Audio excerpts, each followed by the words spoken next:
for me to go to him privately. And then I was panicking about the cost and whether he could fit me in for January, and this is just towards the end of October. My surgery is booked for the 19th of January, so just under 3 months, about 2.5 months. I didn't know what I was doing. When speaking to booking surgery, the owner, I was advised he didn't do a good job of, yalcin didn't do a good job of my FDL. It didn't look right, it was wrong. But that was only because I still had a lot of loose skin. I needed a reverse tummy tuck. And that was only because certain trousers that I wore, especially jeans, would bunch up the top of my skin. And I couldn't wait, because what was meant to be planned with Dr. Yalcin, what was everything, was a bra line lift, bra line back lift, reverse tummy tuck, 3 with my breasts outlive of implants, and my thighs. And I was happy to do this in 2 sections and go back for revision, blah, blah, blah. Basak, the owner, knew that I was torn between what to do, and she also knew that I was in contact with Yalcin, and I didn't want to leave booking surgery because I had no problems the first 2 times, and I'm that type of person I like to be loyal, which is why I didn't want to move plastic surgeons either, because I like Dr. Yalcin. And then it was just Dr. Funder's best for thighs, and I was like, can I see some work? I struggled to see any work for thighs. I posted in the groups and everything, it was proper affecting me, because I was just thinking, maybe I'll just get the boobs done and I'll do the thighs later. And it's hard. It's a fucking big decision, and it's hard. I was sent photos of an inner and outer thigh lift of someone that had the exact same body shape, and her results afterwards were just phenomenal. And I was told that Funda did that, and that's what changed my mind. One person, a few images, that changed my mind for me to be reassured.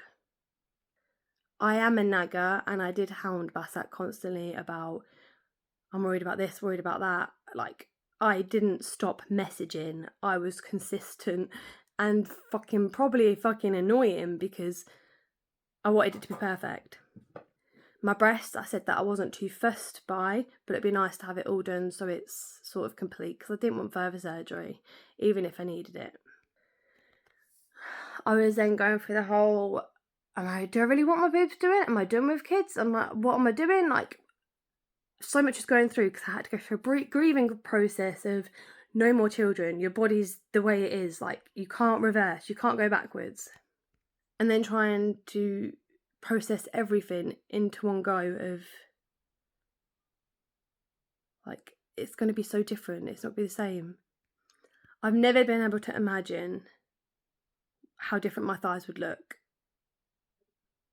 And I've always had big thighs, so I struggled sleeping. The only way I could sleep was just imagining waking up and just seeing how different my legs were. And that's what really pushed me through. Having images of this person's legs, of the inner and outer thigh lift, and just being able to wear clothes that fit better, I was holding on to that. Boobs, I had no clue at all. I messaged so many different people who had Yalcin, who had Funda.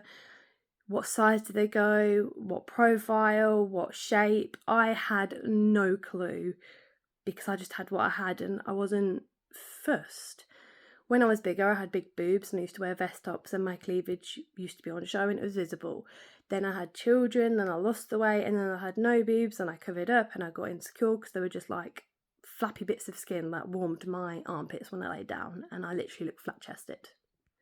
I then went down the whirlwind of what looks suitable, what does my husband prefer, what does my husband like, what's best, what do I do?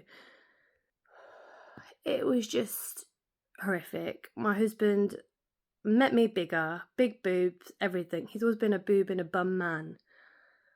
And he even said, small pair of boobs that are nice. Like, he's not bothered, but I still wanted that was enough for him as well as myself. I was showing him photos of other people's boobs. I know all body types are different as well. My boobs weren't my biggest concern, it was my thighs. I had long depth conversations with Basak, the owner, and I kept saying I can't do it, I can't go through with it. There was loads of times I kept saying, I can't, I'm not coming. And then she was like, we're going to pay for it all, we'll pay for your flights. I'm like, but my mum's coming, we'll pay for your mum's flights. And I'm like, it saves a lot of money.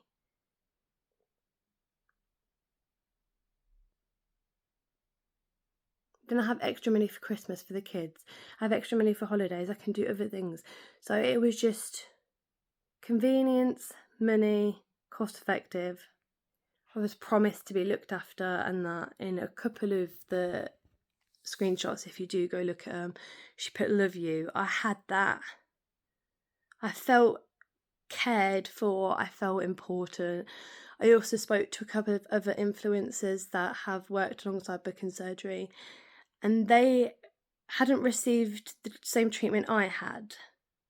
Like some of the stuff they were offering me with the free flights, and because I needed to know what's acceptable. I'm not an influencer that gets paid daily. I'm not sure what's right and wrong. There's no right and wrong. So I did reach out to people, especially influencers and people that worked with them, on what would you do? And a lot of it was, I never got offered that. How come you've got this? Like, you've got less followers than me. I had stuff like this. Then I thought, I must be pretty fucking lucky to have flights paid for, my surgery paid for, and this support with the owner, because some of the influencers don't even have contact with the owner, it was just coordinators.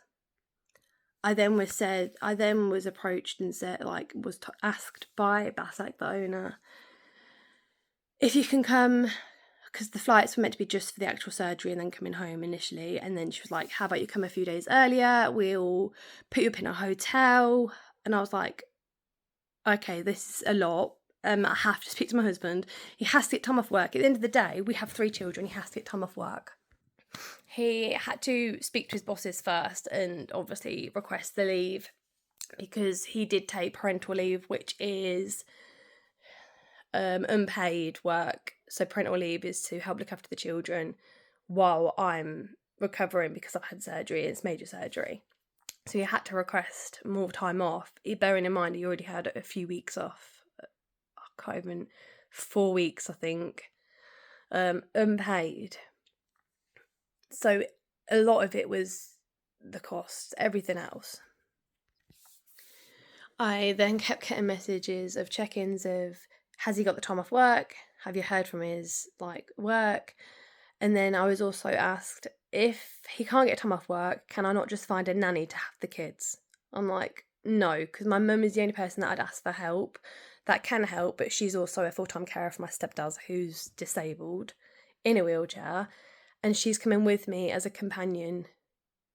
So I can't, and then she was like, can you not find a babysitter? Can you not find a nanny? I'm like, my children, all 3 of them, are hard work because of their needs with ADHD and autism. She was then like, oh, okay. So it was as if it was just constant pressure, and I was thinking, she really wants me there. But back then, when you're in that mode, you don't think of, shit, this is alarm bells, this is red flags. I mean, who's so desperate to get someone there at all cost? Fucking don't realise it back then. Stephen managed to get the time off work. Then flights were booked, paid for, tickets were sent to me via email by a coordinator, not by Basak.